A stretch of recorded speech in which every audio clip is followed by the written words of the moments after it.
3 minutes devant vous pour remettre les choses au point, au clair, avec l'une des grandes gueules. C'est Franck, il est dans les Bouches-du-Rhône, il est boulanger. Bonjour Franck. Bonjour les grandes gueules, ça va bien? Impeccable. Avec qui avez-vous envie de discuter, Franck? Allez-y, avec faites Jacques donc. Maillot. À propos de quoi? Salut Franck. Monsieur Maillot. Bonjour Monsieur Maillot.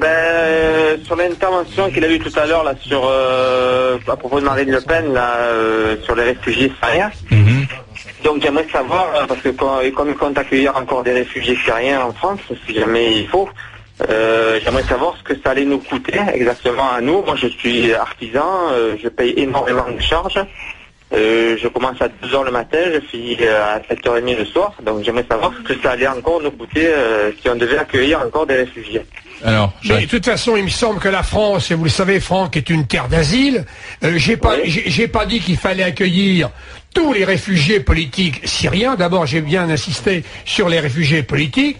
Mais j'estime que finalement, au niveau de l'Union européenne, on pourrait, s'il y a un certain nombre de réfugiés politiques, on peut se les partager et les accueillir avec dignité. Comme les Italiens. Mais attends.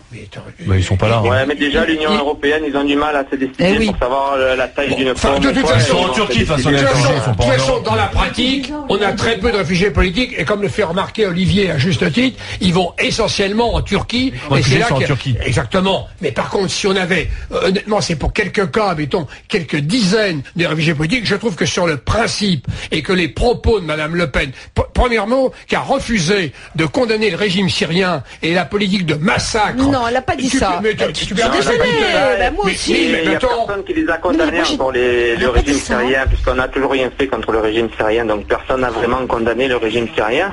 On laisse toujours massacrer des pauvres Syriens, mais bon, après, voilà.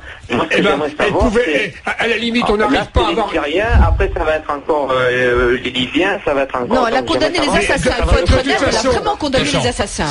Concernant les réfugiés, l'immense majorité des réfugiés politiques, ils sont en Turquie. Donc, mais je dirais, il peut y avoir quelques cas, et je dis que s'il y a quelques cas, ça fait partie de la tradition de la France.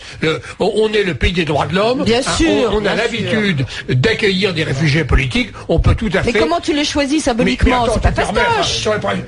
Je condamne. Je te comprends ce que tu dis. Tu peux être en désaccord avec moi. Non, je suis d'accord, mais pas du tout. Moi, je suis un démocrate, etc. Oui, mais tu caricatures. Tu permets, j'ai des valeurs. Je suis fidèle à mes valeurs. Et une fois de plus, je constate que Mme Le Pen ne défend pas ses valeurs. Merci Franck. Jacques vous a répondu. Franck, je vous dis. Je persiste et chine. Et Franck, je vais vous dire, Franck, je suis obligé. Non, mais je vais vous dire, je suis obligé de vous couper. Non, j'aurais bien aimé qu'on continue à discuter ensemble, mais on est vraiment tenu par le chronomètre, la loi, pour accueillir Jacques Cheminade, pour qu'on soit au cordeau à la seconde près sur son temps de parole.